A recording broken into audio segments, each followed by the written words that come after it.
ఎందుకండి అందరూ IIT, JEE, mains వీటి మీద ఎందుకు పడుతున్నారు? ఇంక వేరే కోర్సెస్ లేవంటారా? అంటే ఇది ఒక డిఫరెన్స్ ఉందండి దీనిలో. ఏంటంటే ఐఐటిఎన్ హైదరాబాద్ అది ఇండియాలో నంబర్ 1 అని అంటే వాళ్ళ ప్యాకేజ్ అంటే 2 కోట్లు 3 కోట్లు జాబులు. అంటే ఈ మల్టీనేషనల్ కంపెనీలు కానీ స్టాండర్డ్ నవరత్నాలు అంటాం మనం, ఓఎన్జీసీ ఇవన్నీ కానీ వీళ్ళందరూ కూడా ఫస్ట్ ఐఐటీస్ని తీసుకుంటారు. అంటే వాళ్ళు మొత్తం స్క్రీన్ అయ్యి వస్తున్నారు. అంటే 8th 9th 10th స్ట్రాంగ్ ఫౌండేషన్లు ఉంటున్నాయి. ఇంటర్ ఫస్ట్ ఇయర్ సెకండ్ స్ట్రాంగ్గా చదువుతున్నారు. ఇంత ఎంట్రన్స్కి ప్రిపేర్ అయ్యి 12 లక్షల మందిలో 17,000 మంది మాత్రమే ఐఐటి జాయిన్ అవుతున్నారు కదండి. అంటే క్రీమ్ అంతా అక్కడ ఉన్నట్టు. క్రీమ్ అంతా ఎప్పుడైతే అక్కడ ఉందో అదే ఫెసిలిటీస్లో ఇంజనీరింగ్ కాలేజెస్లో ఐఐటి నెంబర్ 1, తర్వాత నీట్. అంటే వాళ్ళ ఫెసిలిటీస్, వాళ్ళ ఇన్ఫ్రాస్ట్రక్చర్, వాళ్ళ లెక్చరింగ్ అంతా డిఫరెంట్ వచ్చేస్తుంది. అంటే వీళ్ళు ఇంకా గ్రో అప్ చేస్తున్నారు. క్రీమ్ తీసుకుంటున్నారు, ఆ విద్యార్థులు నైపుణ్యతను పెంచుతున్నారు, స్కిల్స్ బాగా డెవలప్ చేస్తున్నారు.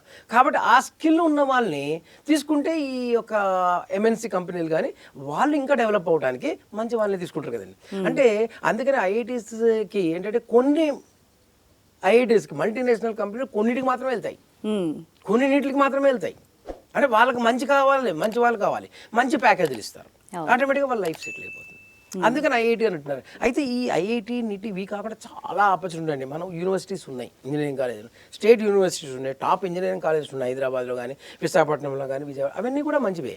వీటితో పాటుగా బైపీసీ స్ట్రీమ్ కూడా తీసుకోవచ్చు. కానీ ఒక్క చిన్న డిసడ్వాంటేజ్ ఉందండి. ఏమిటంటే ఇంటర్ చదివిన తర్వాత 4 సంవత్సరాల్లో ఇంజనీరింగ్ విద్యార్థి సెటిల్ అయిపోతాడు. 4 yearsలో 3 years చదువుతాడండి. 4th first semester job వచ్చేస్తుంది. ప్లేస్మెంట్స్ అలా ఉన్నాయి ఈ కాలేజీలో. 4th ఫస్ట్ సెమిస్టర్ జాబ్ వస్తుంది, తర్వాత ప్రాజెక్ట్ అంటారు, ఏదో ఫార్మలే. 3 years గట్టిగా చదువుతారండి. 4వ సంవత్సరం ఓన్లీ జాబ్లు వాటికి అంటే క్యాంపస్ ప్లేస్మెంట్సే ఇస్తారు, తర్వాత ప్రాజెక్టు అవి నడుస్తుంది, అయిపోతుంది. కానీ మెడిసిన్ చదివారనుకోండి, దానికి కూడా చాలా మంచి ఆపర్చునిటీ. ఎందుకంటే ఇప్పుడు ఇవాళ రేపు health is also important. So much hospitals వచ్చేస్తున్నాయి. సో ఆ ఫీల్డ్ కూడా చాలా భారీగా పెరుగుతుంది. నెంబర్ ఆఫ్ సీట్స్ ఏమో మెడిసిన్లో చాలా తక్కువ ఉన్నాయి, ఈ మధ్య బాగా పెంచారు. అయితే దాంట్లో ఎక్కడ తేడా వస్తుందంటే ఎవరైతే ఎకనామికల్లీ స్ట్రాంగ్ ఉన్నారో, ఫైనాన్షియల్ బ్యాక్గ్రౌండ్ చాలా మంచిగా ఉందో వాళ్ళు మాత్రమే ఈ ఎంబీబీఎస్ ఈ మెడికల్ ఫీల్డ్కి వెళ్తారు. ఎందుకు రీజన్ అంటే 4 సంవత్సరాలు సెటిల్ అవ్వరండి. మెడిసిన్ అనేది 5 నుండి 6 సంవత్సరాలు పడుతుంది హౌస్ సర్జన్.